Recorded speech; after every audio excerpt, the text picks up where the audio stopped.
हमारे सनातन धर्म शास्त्र चैनल पर आने के लिए सभी को नमस्कार। वीडियो अच्छा लगे तो लाइक, कमेंट और सब्सक्राइब जरूर करें।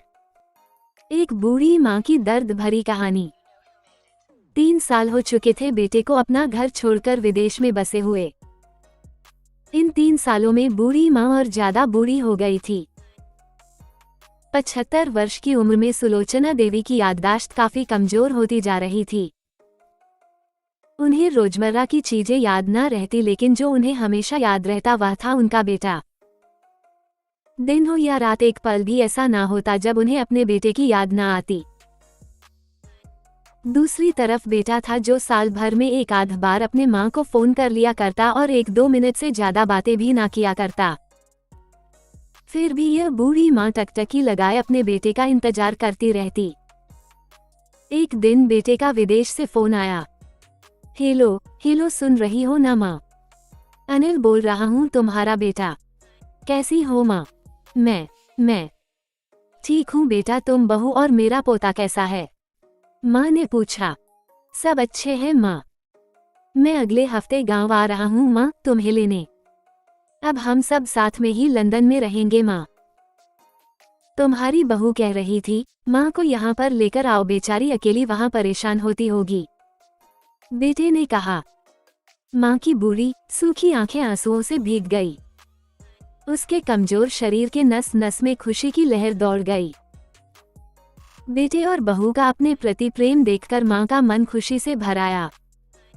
बेटे ने आगे कहा, माँ तैयार रहना माँ, मुझे ज्यादा दिन छुट्टियां नहीं है। जिससे जितने पैसे लेने हैं लेकर रखना, तब तक मैं प्रॉपर्टी डीलर से बात कर लेता हूँ। घर के लिए? माँ ने पूछा। हाँ माँ, गांव का घर हमें बेच देना पड़ेगा। अब हम साथ में ही रहने वाले हैं तो वहाँ पर घर रखने का कोई मतलब नहीं है माँ, बेटे ने कहा। बुढ़ापे की वजह से ठीक से चलने में असक्षम माँ ने पूरे मोहल्ले में घूम घूम कर अपनी इस खुशखबरी को सबको सुनाया। सभी को खुशी हुई, सबको लगा माँ जी के आखिरी दिन अपने परिवार के साथ खुशी से बीत जाएंगे। घर वापस आकर माँ ने अपने घर के कोने कोने को ऐसे देखा जैसे वो अपने दूसरे बेटे को देख रही हो। देखे भी क्यों ना, उस घर को अपने बेटे से कम थोड़ी समझा था। अपने पति के साथ 40 साल यही तो बिताए थे, लेकिन अब मजबूर थी बुढ़ापे के आखिरी साल बेटे और बहू के साथ बिताना चाहती थी। दिल पर पत्थर रखकर घर बेचने के लिए माँ तैयार हो गई। आनन फानन में बेटे ने घर को आधे दामों पर बेच दिया। माँ ने ज्यादा नहीं, लेकिन जिन चीजों से दिल लगा था उन चीजों को समेटा और बेटे के साथ टैक्सी में बैठकर एयरपोर्ट के लिए चली गई। एयरपोर्ट पर आकर बेटे ने माँ से कहा, माँ तुम यहाँ बेंच पर बैठो, मैं सामान और बोर्डिंग पास की जांच करा कर आता हूँ। वहाँ वक्त लगता है और खड़ा रहना पड़ता है, तुम्हें तकलीफ होगी। तुम यही आराम करो। मैं यूं गया और यूं आया। माँ बेंच पर बैठ गई और बेटा अंदर चला गया। काफी समय हो गया, बेटा वापस नहीं लौटा। माँ सोचने लगी, ज्यादा भीड़ होगी इसलिए देर लग रही होगी। अंधेरा होने को आया, अब तो लोगों की चहलकदमी भी कम होने लगी। माँ को अब चिंता होने लगी। एक कर्मचारी ने आकर पूछा, किससे मिलना है माँ जी आपको? यहाँ पर क्यों बैठी है? डरती हुई आवाज में सुलोचना देवी बोली, मेरा बेटा अंदर सामान की जांच कराने गया है। लंदन जा रहे हैं हम। क्या नाम है माँ जी आपके बेटे का? कर्मचारी ने पूछा। अनिल नाम है मेरे बेटे का, सुलोचना देवी ने बताया।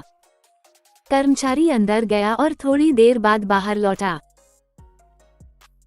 उसने सुलोचना देवी से कहा, माँ जी लंदन जाने वाली फ्लाइट तो दोपहर में ही जा चुकी है और आपका बेटा भी उस फ्लाइट में बैठकर लंदन जा चुका है। अब आपके यहाँ बैठने का कोई मतलब नहीं है, आप भी अपने घर चली जाइए। क्या जा चुका है और मैं घर जाऊं? घर? माँ की आंखों से आंसुओं के सैलाब उठने लगे। जैसे तैसे माँ घर पहुंची, जो अब उसका था ही नहीं, बिक चुका था।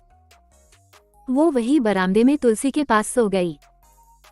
घर के नए मालिक को उस पर दया आई तो एक कमरा किराए से उसको दे दिया। पेंशन के पैसों से खाना और किराए का बंदोबस्त हो जाता था। दिन बीतने लगे। कुछ दिनों बाद घर के नए मालिक ने सुलोचना देवी से कहा, माँ जी आप अपने रिश्तेदारों के यहाँ पर जाकर क्यों नहीं रहती है? इस उम्र में आपके लिए वही अच्छा होगा। अच्छा तो होगा, लेकिन अगर मेरा बेटा वापस आया तो उसका ख्याल कौन रखेगा? मेरा बेटा बहुत भोला है, उसे अपना ख्याल रखना बिल्कुल नहीं आता। मैं कहीं नहीं जाऊंगी, क्या पता कब उसे मेरी जरूरत पड़ जाए। माँ ने कहा। दोस्तों, सच बता रहा हूँ, माँ की ऐसी बातें सुनकर मेरी आंखों में आंसू आ गए। किसी ने सच ही कहा है, पूत कपूत हो सकता है लेकिन माता कभी कुमाता नहीं होती। दोस्तों, आप सभी से हाथ जोड़कर विनती करता हूँ, अपने माता पिता की जितनी हो सके सेवा करना, उनके साथ कभी बुरा बर्ताव मत करना। 75 वर्ष की उम्र में सुलोचना देवी की याददाश्त काफी कमजोर होती जा रही थी। उन्हें रोजमर्रा की चीजें याद न रहती, लेकिन जो उन्हें हमेशा याद रहता वह था उनका बेटा। दिन हो या रात, एक पल भी ऐसा ना होता जब उन्हें अपने बेटे की याद ना आती। दूसरी तरफ बेटा था जो साल भर में एक आध बार अपने माँ